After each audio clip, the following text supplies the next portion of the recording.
అందరికీ నమస్తే అండి. గాయత్రక్క హోమ్ కి స్వాగతం. ఈ రోజు వీడియోలో వారాహి నవరాత్రులు మనకి దగ్గరగా ఉన్నాయి కదా. వారాహి నవరాత్రుల కోసం ముందుగా చేసుకోవాల్సినటువంటి ఏర్పాట్లు ఏంటి, అలాగే నేను ఇంటిని ఎలా శుభ్రం చేసుకుంటున్నాను అనేదంతా కూడా ఈ రోజు వీడియోలో మీతో షేర్ చేసుకుంటున్నాను. సో ఈ వీడియో మీకు చాలా హెల్ప్ అవుతుంది. క్లీనింగ్ కి చాలా సింపుల్ గా ఉంటుందన్నమాట. సో ఉదయం లేచిన తర్వాత ఇక మార్నింగే దులపడం అనేది స్టార్ట్ చేసేసానండి. సో ఇదంతా కూడా ముందుగానే చేసి పెట్టుకుంటే పూజకి చాలా ఈజీ అయిపోతుంది. మీకు వీలు ఉంది, మేము 9 రోజులు కనుక పూజ చేసుకుంటాము అని అనుకుంటే ముందే మీ ఇంటినంతా కూడా శుభ్రం చేసుకోవచ్చు.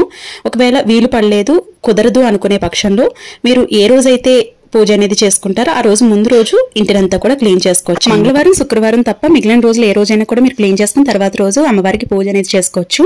అండ్ ఇక్కడ gas stove and counter top కూడా నేను క్లీన్ చేసుకుంటున్నాను. ఇది మీషో నుంచి తెప్పించుకున్నానండి, చాలా బాగా వర్క్ అవుతుంది. సో ఇది బడ్జెట్ ఫ్రెండ్లీలో వస్తుంది అనమాట. సో నాకైతే ఇది బాగా హెల్ప్ అయింది. సో దీంతో నేను కిచెన్ అలాగే కౌంటర్ టాప్ అలాగే ఫ్రిడ్జ్ ఇవన్నీ కూడా నేను ఈ లిక్విడ్ తోనే క్లీన్ చేసుకుంటున్నాను అనమాట. చాలా ఈజీగా ఎంత జిడ్డున్నా కూడా క్లీన్ అయిపోతుంది. సో చూసారు కదా, చాలా బాగా నీట్ గా క్లీన్ అయిపోయింది అనమాట. సో ఇలా గ్యాస్ స్టవ్ అంతా కూడా నేను ఎప్పటికప్పుడు క్లీన్ చేసుకున్నా, ఇలా ఫెస్టివల్ టైంలో వారానికి ఒకసారి మాత్రం ఇలా డీప్ క్లీన్ అనేది చేసుకుంటానండి. ఇలా చేసుకోవటం వల్ల పనులు అనేవి చాలా ఈజీ అయిపోతుంది. మార్నింగ్ ఉదయాన్నే పూజ చేసుకోవాలనుకున్నా, సాయంత్రం పూజ చేసుకోవాలనుకున్నా ఈజీగా మనం పూజ అనేది చేసేసుకోవచ్చు. అలాగే ఇంకా సింక్ దగ్గర ఉన్న ఏరియా కూడా క్లీన్ చేసేసుకుంటున్నాను. అండ్ అలాగే మనం వాటర్ తాగే బిందె ఉంటుంది కదా, సో నేనైతే బిందె పెట్టుకుంటానండి. ఇలా ఇవన్నీ కూడా నేను క్లీన్ చేసేసుకుంటున్నాను అనమాట. సో ఇప్పుడు ఏంటంటే మనకి అమావాస్య 25వ తారీఖున ఉంది కాబట్టి అమావాస్య రోజున క్లీన్ అనేది చేసుకోం కాబట్టి ముందు రోజు క్లీన్ అనేది చేసుకోవచ్చు. ఈ వారాహి అమ్మవారి యొక్క పూజకి సంబంధించినటువంటి డౌట్స్ అన్నీ కూడా నేను వ్లాగ్ రూపంలో ఒక వీడియో చేసి పెట్టానండి. ఒక్కసారి మీరు చూడండి, మీకు చాలా బాగా యూజ్ అవుతుంది అండ్ మంచి ఇన్ఫర్మేషన్ అనేది ఉంటుందన్నమాట. అండ్ ఇంకొక డౌట్ ఏంటంటే, వారాహి అమ్మవారు పూజ ప్రతి ఒక్కరూ చేసుకోవచ్చా అనే డౌట్స్ అయితే మాత్రం చాలా మందికి ఉంటూ ఉంటాయి కదండి. ఆ డౌట్స్ కూడా ఇప్పుడు నేను క్లియర్ చేయబోతున్నాను. సో వారాహి అమ్మవారి యొక్క పూజ ఎవరైనా చేసుకోవచ్చు. ఎందుకంటే ఆ వారాహి అమ్మవారి యొక్క పూజకి కొన్ని ప్రత్యేకమైనటువంటి లక్షణాలు అనేవి ఉంటాయన్నమాట. అంటే కొన్ని గురువుల ఆధ్వర్యంలో చేసుకోవాల్సిన పూజ, కొన్ని ఏంటంటే ఉగ్ర రూపంలో ఉంటారు కాబట్టి శాంత స్వరూపమైనటువంటి రూపమైన మనకి కనిపించేది మాత్రం ఉగ్ర రూపంలో ఉంటారు కాబట్టి ప్రతి ఒక్కరూ పూజ చేసుకోవచ్చా, అలాగే వారాహి అమ్మవారి యొక్క పటం ఇంట్లో ఉంచుకోవచ్చా, అలాగే విగ్రహం ఇంట్లో ఉంచుకోవచ్చా, పూజ చేయొచ్చా అనే డౌట్స్ చాలా మందికి వస్తూ ఉంటాయండి. పర్టికులర్గా నేను చెప్పేది ఏంటంటే, వారాహి అమ్మవారి యొక్క పూజని పీఠం ఏర్పాటు చేసుకుని అఖండ దీపం కలశం ఏర్పాటు చేసుకుని పూజ చేసుకోవాలి అనుకుంటే ఒక దీక్షలాగా ఏర్పాటు చేసుకుని పూజ అనేది చేసుకోవాల్సి ఉంటుంది. అంటే గురువుల ఆధ్వర్యంలో అలాగే వేద పండితుల ఆధ్వర్యంలో చేసుకుంటే మంచిది. లేదు నార్మల్గా పూజ చేసుకుంటాము అంటే కనుక మీరు సింపుల్గా అమ్మవారి యొక్క పటం పెట్టుకుని పూజ అనేది చేసుకోవచ్చు. విగ్రహం అయితే నేను చెప్పలేనండి, ఎందుకంటే నేను విగ్రహం అయితే తీసుకోలేదు. చాలామంది విగ్రహం తీసుకుని పూజ అనేది చేసుకుంటారు. అంటే బొటన వేలికి మించకుండా ఉన్నటువంటి విగ్రహం తీసుకుని పూజ అనేది చేసుకుంటారు. బట్ నేనైతే విగ్రహం అనేది తీసుకోలేదు. చిన్న పటం నేను అది మీషోలో తీసుకున్నాను అనమాట. అది తీసుకుని పూజ అనేది చేసుకుంటాను. ఎందుకంటే ఎవరి నమ్మకం వాళ్ళది. వారాహి అమ్మవారి యొక్క పూజ చేసుకోవటం వల్ల చాలా వరకు కూడా చాలా మంచి జరిగింది అని చాలా మంది చెప్తూ ఉంటారు. అలాగే ఇంట్లో పాజిటివ్ అనేది ఉంటుంది అని చాలా మంది చెప్తూ ఉంటారు. కాబట్టి ఎవరి నమ్మకం వాళ్ళది. కాబట్టి నేనైతే మాత్రం విగ్రహం అనేది తీసుకోకుండా పటం పెట్టుకుని పూజ అనేది చేసుకుంటాను అనమాట. నేను లాస్ట్ వీడియోలో కూడా నేను అదే చూపించానండి.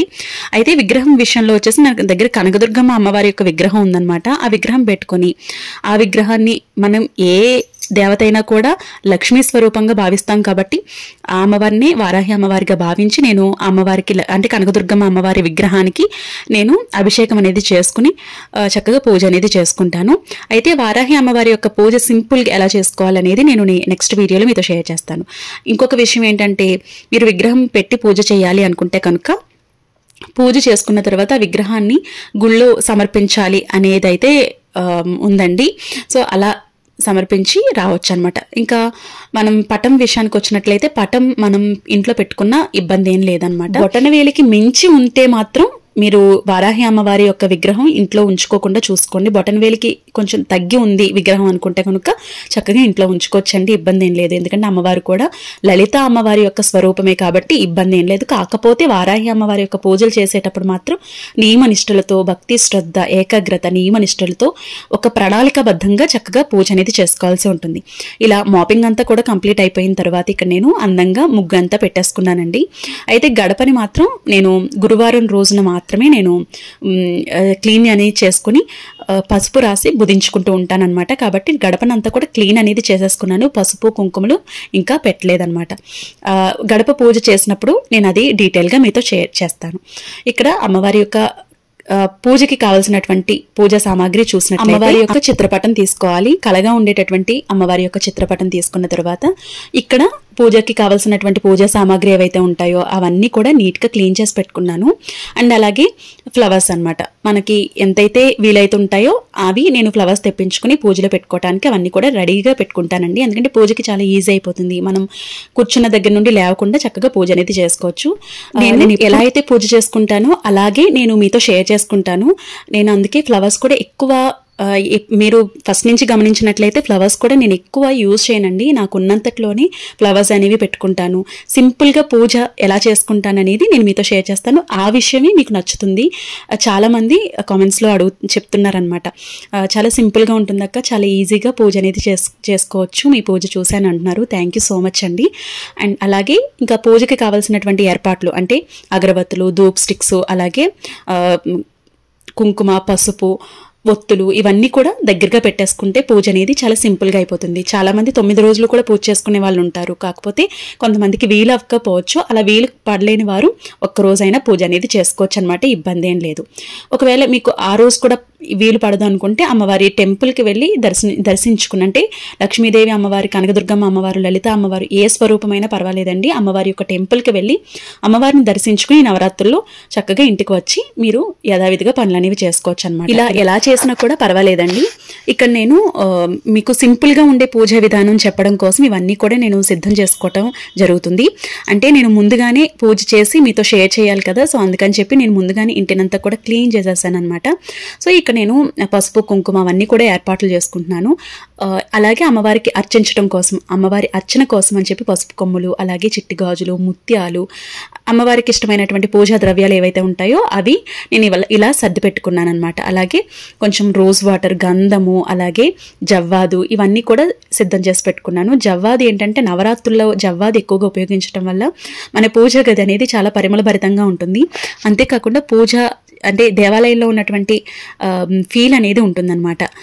నెక్స్ట్ ఏంటంటే మనం చేసే పూజ చేసినప్పుడు, దీపారాధన చేసినప్పుడు ముక్కోటి దేవతలు కూడా అక్కడ కొలువై ఉంటారు అని మన పెద్దలు చెప్తూ ఉంటారు. కాబట్టి పూజ అనేది ఏకాగ్రత, భక్తి శ్రద్ధతో చేసినట్లయితే మనకి ఏముంది ఏం లేదనేది కాదండి, భక్తి శ్రద్ధ, అలాగే మనం పాటించవలసినటువంటి నియమాలు పాటిస్తూ చక్కగా పూజ అనేది చేసుకోవాలి. నేను ప్రతి పూజా విధానంలోనూ ఇదే మాట చెప్తూ ఉంటాను. కాబట్టి ఈ విధంగా నేను నాకున్నంతట్లో అన్నీ కూడా సర్దుకున్నాను అనమాట. ఈ వీడియో మీకు చాలా వరకు కూడా హెల్ప్ అవుతుంది అండ్ కొంచెం మోటివేటివ్గా ఉంటుంది. అంటే చాలామంది పూజలు చేసుకోవాలి అనుకున్నా కూడా ఇలాంటి పనులు, అలాగే కొంచెం స్ట్రెస్ వల్ల ఎక్కువగా ఒత్తిడికి లోనవుతూ ఉంటారనమాట. సో అందువల్ల ఈ వీడియోస్ కొంచెం మోటివేటివ్గా ఉండి మేము కూడా పూజ చేసుకోగలుగుతాము, సింపుల్గా పూజ చేసుకోగలుగుతాము అనేది మీకు ఎంతో కొంత యూజ్ అవ్వాలి అనే ఉద్దేశంతో ఈ వీడియో అనేది చేయడం జరుగుతుంది. అండ్ నెక్స్ట్ వచ్చేసి ఇవన్నీ కూడా నేను ధూప్ స్టిక్స్ ఇవన్నీ కూడా నేను ముందుగానే సిద్ధం చేసి పెట్టుకున్నాను అనమాట. ఈ విధంగా అన్నీ కూడా అరేంజ్ చేసి పెట్టుకున్నానండి. ఈ వీడియో మీకు హెల్ప్ అయిందని అనుకుంటున్నాను. ఏమైనా డౌట్స్ ఉన్నాయి అనుకుంటే కమెంట్ సెక్షన్ అడగండి, తప్పకుండా రిప్లై అనేది ఇవ్వడం జరుగుతుంది.